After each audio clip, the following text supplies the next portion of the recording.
It's do or die time for Democrats around the nation and here in Ohio. With the election just days away, Democratic voters are hoping to keep President Trump from winning another 4 years in the White House and usher in the Biden-Harris administration. So joining us to go over Ohio's role in all of it, Ohio Democratic Party Chairman David Pepper. Thank you so much for joining us this morning. Thanks for having me. Good to be with you. Let's talk politics. I love doing this in strategy. So the state and across really the valley, we're seeing record high early voting numbers. Is that because of Biden or people just wanting anyone but Trump? What are you attributing to that? I mean, I think there's a lot of energy among Democrats. I think it's but the Republicans are showing up too. But we see a lot of Democrats energized. I also think because of the pandemic, people want to get their vote out of the way, not take any chances. And I would encourage people, you can still vote early today. You can still vote early tomorrow.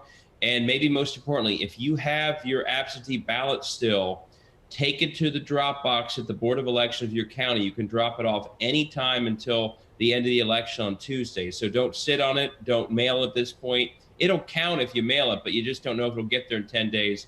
Drop it at the drop box if at all possible. Yeah, absolutely. Want to make sure it's there and counted as fast as possible. We're hoping for some results on election night. But I want to get to the fact that we have seen a lot of focus on Ohio in just the last couple of weeks. We've had campaign stops by Harris up in Cleveland. Ivanka Trump was here yesterday in the Valley. Why do you believe Ohio has all of a sudden emerged as a possible battleground state? What do you believe has changed? You know, a lot's happened. One, and you know it up there better than any. Donald Trump broke a lot of his promises. He told the people of the Valley that he don't sell your homes. Everything's coming back. And then when crises hit like Lordstown, he didn't do anything except blame the workers and blame the union. And he didn't lift a finger. And then he said it didn't matter. So I think he alienated a lot of voters, including some of his own voters.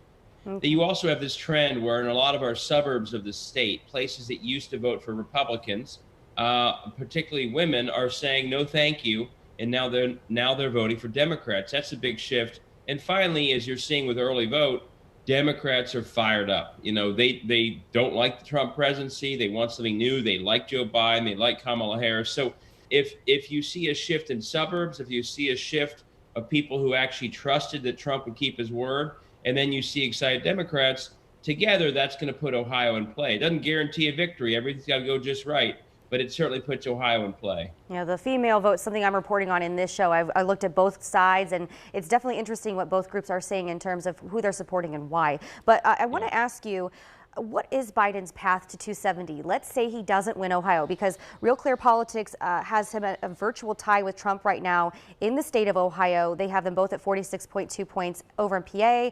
Biden is ahead. He's up at 49.5. So I guess what's the path to 270? Usually Ohio is included in that path historically to the White House.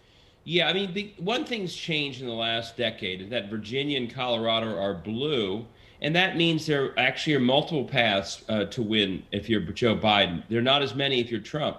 You know, if he wins these South and Southwest states of Georgia, Texas, Arizona, he wins. If he wins Pennsylvania, Michigan, Wisconsin. But here's why Ohio is important, and you referred to it.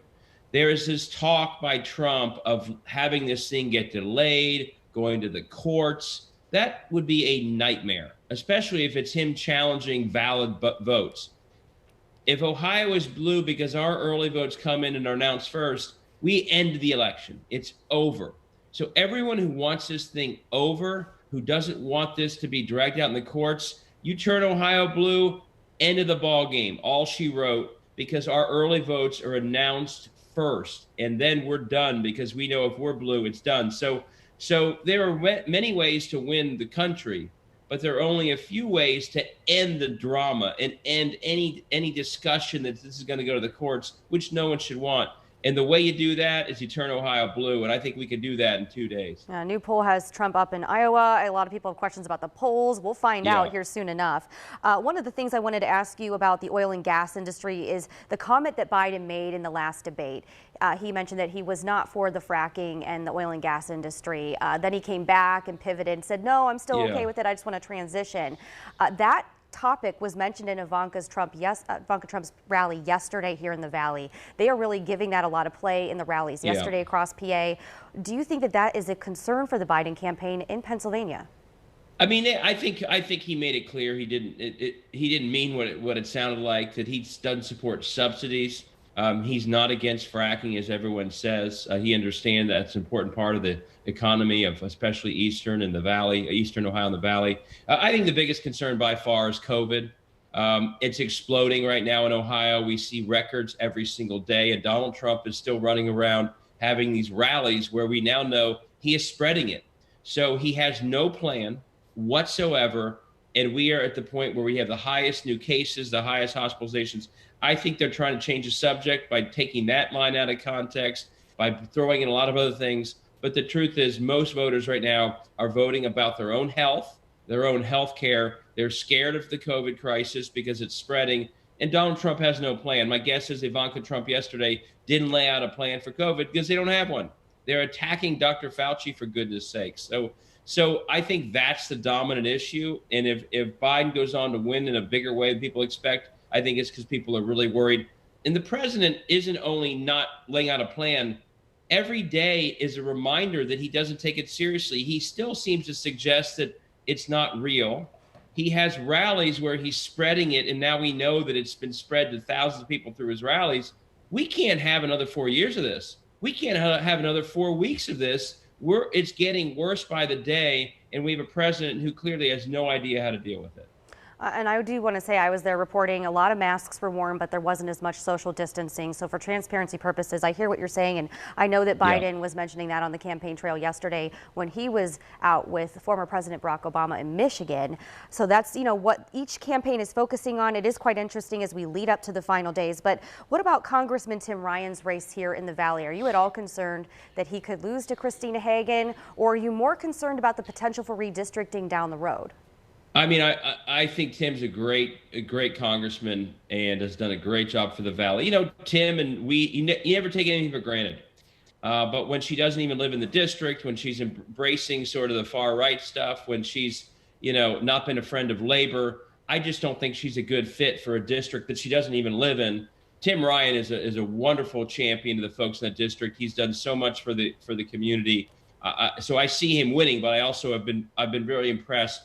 He's run a great campaign. He's been out there every day. But long term, I'd say, one of the opportunities in Ohio, if you're tired of politicians drawing the districts that guarantee that they get reelected, it's called gerrymandering. Ohio's been stuck with that for a decade. I mean, it's the rigging of elections. It just doesn't, it's a terrible system.